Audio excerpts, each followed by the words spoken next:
Long before its release, Captain Marvel was already surrounded by controversy. It seemed like if you were excited for the movie, people accused you of being ultra feminist. If you weren't excited for the movie, people accused you of being a misogynistic woman hater.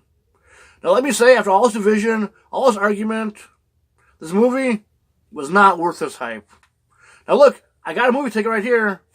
Now, Rotten Tomatoes kind of accused me of being a troll when I say that the movie wasn't all that great. Wasn't a bad movie. Wasn't terrible, but it wasn't good either. It was just, it's a movie I watched. I don't regret seeing it, but I don't think I would have regretted missing it in the long run either.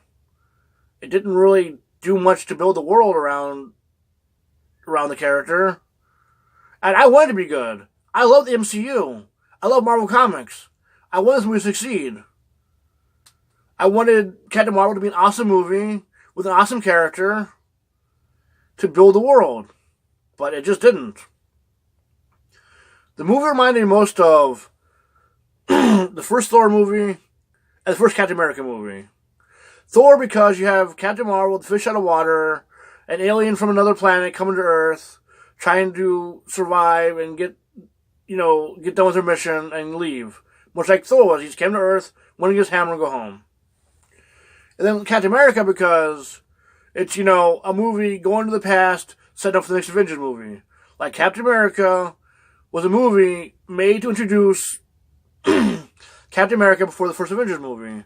And this one introduces Captain Marvel for the first Avengers movie. Is that like a Captain theme you got going?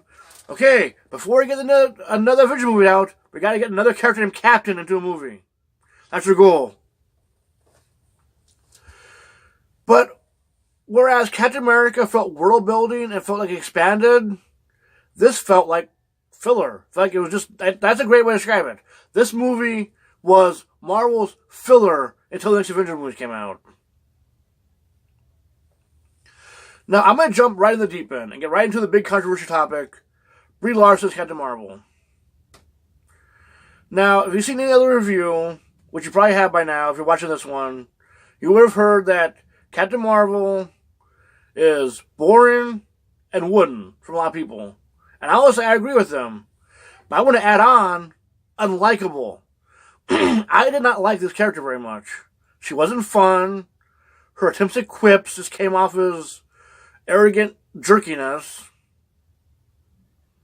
And they weren't okay, when I say this character was arrogant and overconfident, people are going to say, what about Tony Stark? He's arrogant and overconfident. What about Thor? He was arrogant and overconfident and still is in many movies. And what about Doctor Strange? He's arrogant and overconfident. All true. But the way they're delivered, the way they're acted, just seem more fun. Seem more likable and relatable. Like, even when Tony Stark's being a total jerk and you hate him, you're enjoying hating him. Captain Marvel, I didn't care. She didn't invest me at all. And that's not because it's a woman. Let me just get away right now. If you had Jude Law, not as a supporting character, but as Captain Marvel, acting the way that Carol Danvers did, I would like him either. So no, it's not a woman thing. It's not a man thing. I just didn't care for the character. And part of that is because Marvel seemed like trying to make her too perfect. Trying to make her just so super awesome because it's the first woman-led movie.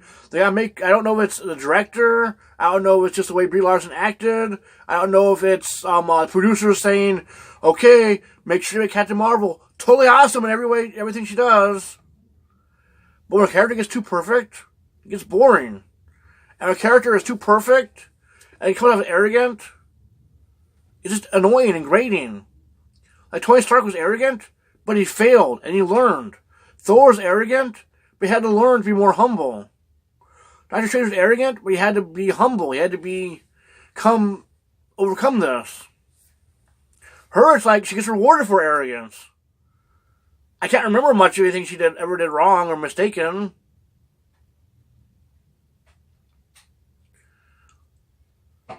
So yeah, the character to me just wasn't as fun as other characters. Partially because they're trying to make her too perfect.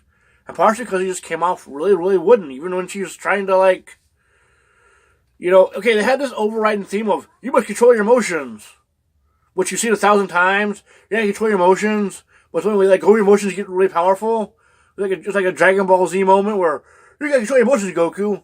We get pissed off, then become a Super Saiyan. And I don't know, she didn't have that much emotion to begin with. She was just a really boring person to watch.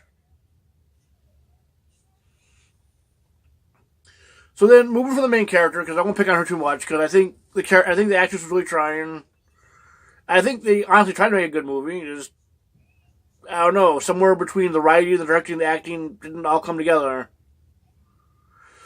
So then we go on to Sam Jackson as Nick Fury, which is a young Nick Fury. This is supposed to be the first time he's ever seen a superhuman like this, and it just wasn't. I don't know. It's like he's younger, which they did a great job with the effects. It looked wonderful. You couldn't really tell. Like if you watch some of the older movies with the de-aging process, you can tell that it's a lot of CG. You can kind of see the what do they call that? The unnatural landscape. I don't know. I'm getting the word wrong, I'm sure, but you can see the the unnatural valley, what do we call it, where something's wrong. You didn't get this in that movie. It was really good. Like a lot of the effects are great, which I really appreciate. They have some great CGI, and some great practical effects, which I'm a big fan of practical effects. So the more of that I see, the better. Yeah, but back to Nick Fury, he was just I don't know. They didn't make him. It's like when you take Sam Jackson in a movie and you make him uncool. That's a cardinal sin to me. You can't do that. Sam Jackson's always got to be cool. And in this, they play him up a lot of comic relief. He was just kind of doing funny things, which is, he's reacting to something he's never seen before, which I get. And obviously, this is part of him being younger and learning. But it's like, my way he sees in the Avengers, he's like, oh, look, that guy's destroying the world. Oh, look, a big green monster killing everybody. So I don't know. I guess that's the Nick Fury I expect, and we don't get it. It's kind of. Which isn't terrible. I mean, Sam Jackson still did a great job in the movie. It was still fun. In fact, a lot of the only times you really kind of enjoy Carol Danvers, it was tied to Nick Fury. Which a lot of people said was like the best parts of the movie, but to me it was just like, well, it's better when she's alone, but it's not great still. I mean, just something's better doesn't make it good. It just makes it better than worse. That makes any sense at all. We see Agent Coulson in it too, which he's a lot of fun to see in the movie. You kind of see why he and Nick Fury are so close in couple parts. Now on to the Skrull. The Skrull were the best part of the movie. Yeah, General Talos. No, I'm not Talos. Talos. Don't get confused. I'm Skyrim fans. And he honestly, Talos to me was like, even though his parts of the movie weren't as long, he was the best thing in the movie. Anytime he's on screen, he's entertaining, he's hilarious. Anything with emotion and heart comes from Talos. And that to me, he was like, I loved the character. I'll get more into him in spoilers later on in the spoiler review, but Talos was like the best part of the movie to me. Other than maybe the cat. The cat was awesome too, but I don't know. Talos and Goose were like neck and neck for best characters to me. Then you have, the Kree, which there's a twist later on, which isn't very twisty and it's kind of predictable. If you've seen any other Marvel movie, you'll get it. And Jude Law was great as the mentor. He's Jude Law. He's fun to watch, and he seemed like he got, the way they're directing him and writing him was pretty fun. But even then, it wasn't great because it was still kind of like, I don't know, it's like a very kind of wooden character without much depth or stuff. And I understand he's a supporting character. He's not the main character, but even supporting characters have some depth to him.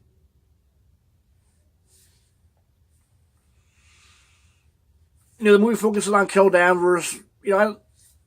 She's trying to fight the Skrull, help on Earth. Well, not only help on Earth, but she's trying to complete her mission, which happens to be on Earth. As she's fighting the Skrull. the action scenes, the fight scenes aren't fantastic. There's a couple parts, where there's some kind of cool fights and a couple cool, scenes of them fighting, but overall the action was kind of, I don't know, like it's set in the 90s, it has that really generic 90s action feel to it.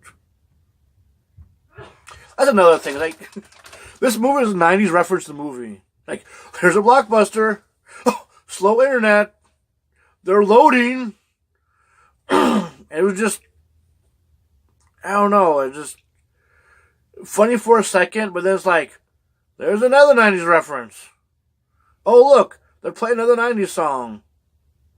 Another reference. Another 90s song. Okay, are we done yet? And that's I think would be best describe this movie. Are we done yet? Because by the time you get to the final scene, it's like, it's over. I can go home. Okay. It was a movie.